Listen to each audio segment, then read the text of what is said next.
Welcome, everyone, to the deep dive. Today, we're tackling a really interesting topic, one that, well, often gets presented as a strength, perfectionism. We've all heard it, maybe even said it in job interviews, right? My biggest weakness. Oh, I'm just too much of a perfectionist. Ooh, it sounds good. It suggests attention to detail, high standards, maybe even the secret sauce for success. Exactly. It has this glossy image. But here's the thing we're going to unpack today, the surprising truth. Underneath that shine, perfectionism. Mhm. It's got some serious downsides. One of our sources, The Guardian, actually called it a kind of psychological fascism. Wow, that's strong language. It is, and it said it trains your world of color, light, spontaneity, and joy, like an internal dictator really stifling you. That really captures the paradox, doesn't it? Yeah. Something seemingly commendable on the outside, but potentially really damaging internally. So our deep dive today is all about getting under the hood of that. We want to explore some core questions like, why do we even develop it? What's it really telling us about ourselves, about our well-being? And maybe most importantly, how can we start to dismantle it? How do we find a healthier way? Yeah, that's the goal. And we've really dug into a fascinating stack of sources you provided, everything from mental health articles, personal stories, to some pretty solid psychological research. Our mission really is to pull out the key nuggets, the most important insights to help you navigate this whole perfectionism thing. Okay, so first things first, let's get clear on what we're actually talking about. What is perfectionism really? It's more than just wanting to do a good job, right? Absolutely. That's the critical distinction. It's not just about having high standards or striving for excellence. It's really defined by a couple of core things. First, setting what some sources call sky-high standards for yourself. Think unrealistically ambitious. Hmm. And then this is key, being extremely hard on yourself when you don't meet them. Lots of harsh, critical self-talk. Mm-hmm. And it goes deeper. It gets to the point where your actual self-worth becomes, almost entirely based on whether you can achieve these relentless, often impossible standards. That really clarifies it. That link between achieving impossible standards and your entire self-worth, it makes total sense why it's so problematic. And it brings up something I read about called perfectionary paralysis. Have you come across that? Oh, yes. That's a very real phenomenon. It's where the desire for flawlessness gets so extreme that you just stop. You can't move forward. Maybe you even ditch the whole task because it won't be perfect. Kind of ironic, isn't it? Striving for perfection leads to doing nothing. It is deeply ironic. And it really highlights the rigidity of the perfectionist mindset. It's a complete opposite of what, a healthy pursuit of excellence looks like. True excellence is usually driven by enthusiasm, maybe passion. You set high standards, sure, but they're realistic. Achievable. Exactly. And crucially, you see mistakes as, well, opportunities to learn, not catastrophes. The outcome is genuine satisfaction, a sense of accomplishment, not just relief from anxiety. It's about being determined, yes, but also flexible. One path leads to growth, the other often just leads to burnout and self-criticism. Okay, so that contrast is clear. Now let's get into the really fascinating part, I think. Where does this relentless drive actually come from, especially thinking about our early lives? Yeah, this is where it gets really interesting. A lot of it, surprisingly, or maybe not surprisingly, can often be traced back to adverse childhood experiences, or ACEs. Sources like Psychology Today talk about how disruptions in that early child caregiver attachment can really lead to damaged self-esteem, that deep-seated feeling of not being good enough. So experiences with caregivers are pretty fundamental then. Very often, yes. You might see perfectionists who had parents or caregivers who were maybe highly critical, rejecting, made them feel inadequate. Or maybe love and approval felt conditional, like conditional on performance, on achieving things. Oh, okay. Love wasn't just freely given. Precisely. And we even saw this reflected in a personal story from Reddit. Someone mentioned making a subconscious decision to be perfect just to get attention because their sibling was very outgoing and got noticed more easily. Wow. That really shows how those early family dynamics can plant the seeds. Absolutely. And these experiences lead to certain thought patterns taking root in childhood. Things like, my worth equals my work, or people will only love me if I'm perfect, or the really damaging belief that making mistakes is awful. So those core beliefs get set early on, but it's not just about what happened at home, is it? What about wider pressures, society? No, you're spot on. It's definitely not just the home environment. We also have to look at societal and external pressures. There's this concept called socially prescribed perfectionism. Basically, it's feeling like you need to meet the expectations of others whether those expectations are real or just perceived in order to be accepted. Okay, so feeling pressure from the outside. Right. And there's some compelling research on this. One study, for instance, showed how experiences of racial discrimination could lead to this kind of perfectionism in African American teens. They perceive they don't meet other standards because of discrimination, which then unfortunately links to increased depressive symptoms. It's a heavy burden. That's a really powerful example of external factors. And then, of course, there's social media. It's hard to ignore its role. Oh, yeah, the comparison trap. Totally. One source called it a place where the currency is envy. You're constantly scrolling through curated, seemingly perfect lives. Mm. And that constant comparison, well, it can really fuel feelings of inadequacy, making you feel like you're falling short. It makes you wonder, are we kind of training ourselves for perfectionism just by being online? It's a scary thought. Now, a more angle here, Yeah. sometimes perfectionism isn't about feeling inadequate about yourself, but feeling insecure about the world. Life feels chaotic, unpredictable, so striving for perfection in your own little sphere becomes a way to try and gain a sense of control. Ah, interesting. Control is the driver. Exactly. Okay, so we've explored the roots, childhood, society, control. Now, how does this actually play out? What are the real-world impacts on our mental health, our relationships, even our physical selves? Well, the impacts are pretty extensive, unfortunately. They really cast a long shadow. If we start with mental and emotional health, the connection is strong and, frankly, concerning. Multiple sources describe perfectionism as a slippery slope to stress, anxiety, and even depression. A slippery slope. Yeah, I can see that. That constant pressure means that when mistakes inevitably happen, because they will happen, the anxiety can feel, as one source put it, like a loaded gun, just waiting to go off. Wow. And this often feeds into relentless overthinking. And that perfectionary paralysis we talked about earlier, that can totally shut down decision-making, which, you guessed it, just ramps up the stress and anxiety even more. It sounds like a vicious cycle. It really is. The fear of failure is huge for perfectionists. It's often viewed as absolutely catastrophic, not just inconvenient or a learning opportunity. And this is a major contributor to things like generalized anxiety disorder. And you mentioned earlier that feeling of not being good enough, even when successful. That relates to imposter syndrome, doesn't it? Spot on. That's a really common and confusing piece of the puzzle, the imposter syndrome. Yeah. You can have highly accomplished people. We saw a comment from a surgeon on Reddit, incredibly skilled, who still feel like they're just pretending to be perfect, that their success is down to pure luck. Despite all the evidence to the contrary. Exactly. And this constant striving, this feeling of being a fraud, often means chronically neglecting your own emotional needs, which down the line sets you up for long-term challenges.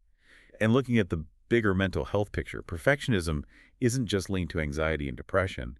It can worsen conditions like OCD, various eating disorders, especially anorexia nervosa and body dysmorphic disorder. And tragically, studies show it's a significant risk factor for suicide.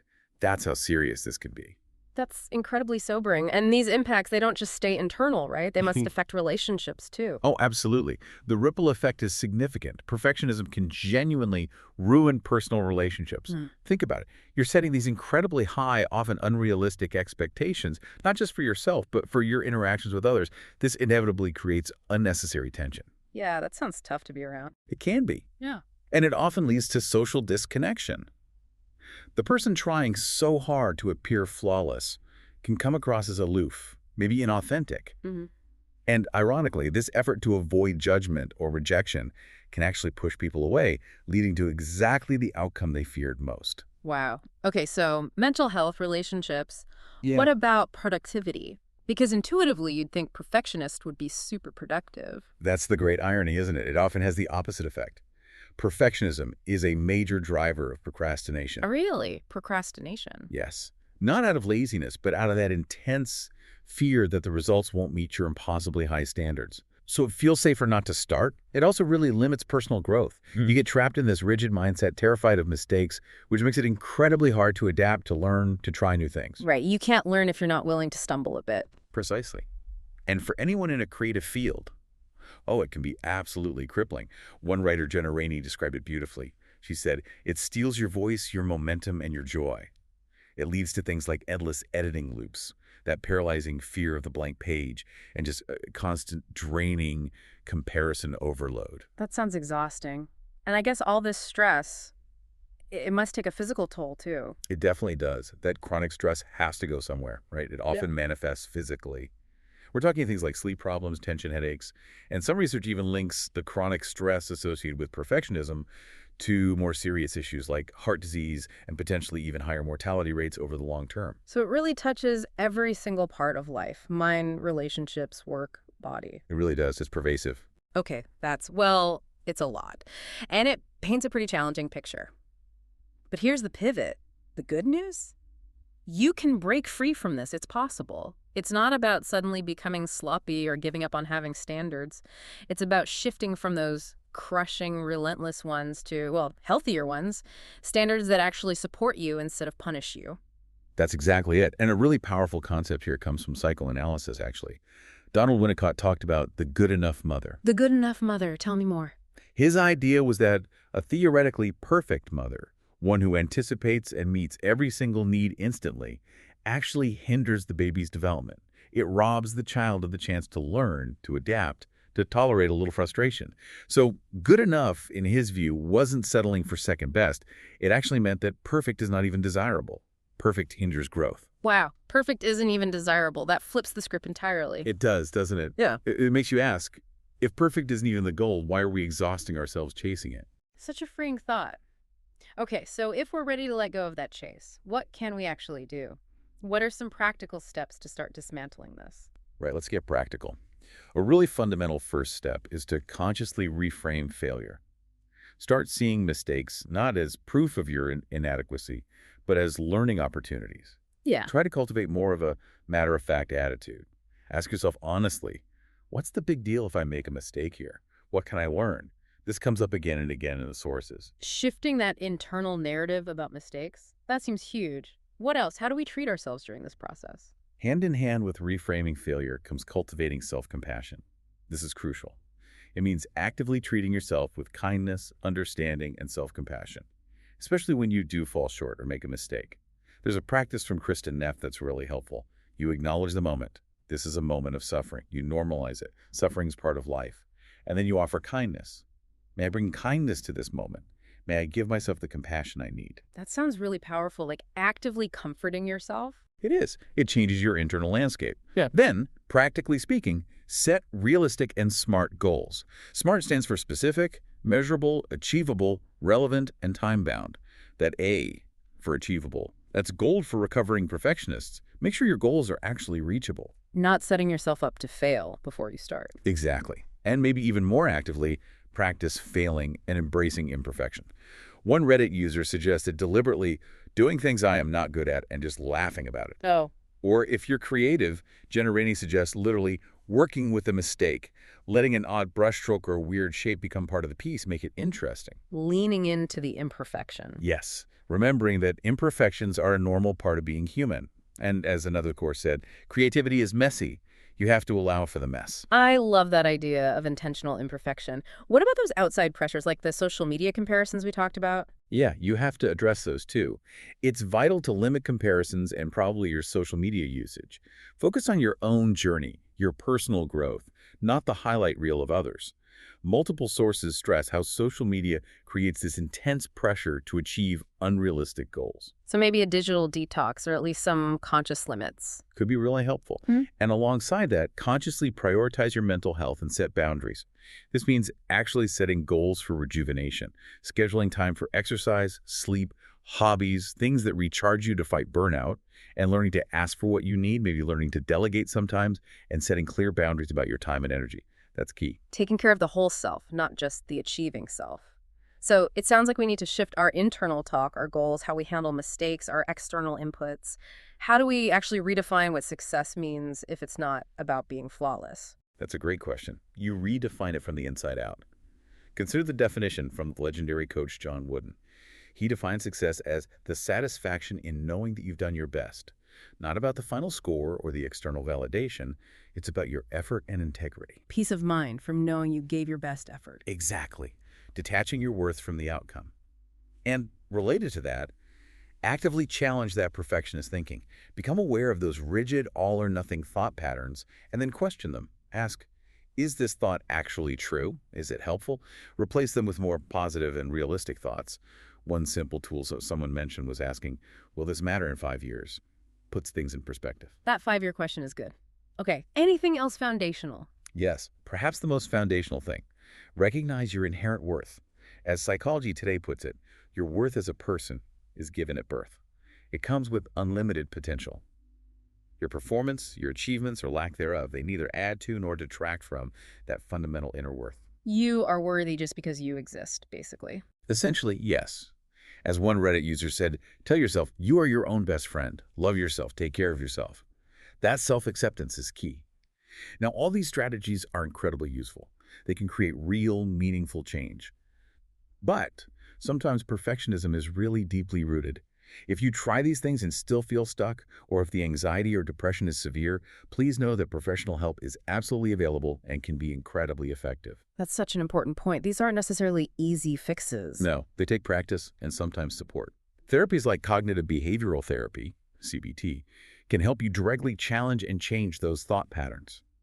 Acceptance and commitment therapy, ACT, helps you focus on your values and act in line with them, even with difficult feelings. There are good pathways to get support. Good to know there are options if self-help isn't quite enough. So, bringing this all together, the core message seems to be that perfectionism, despite its shiny reputation, is often this really heavy burden we place on ourselves.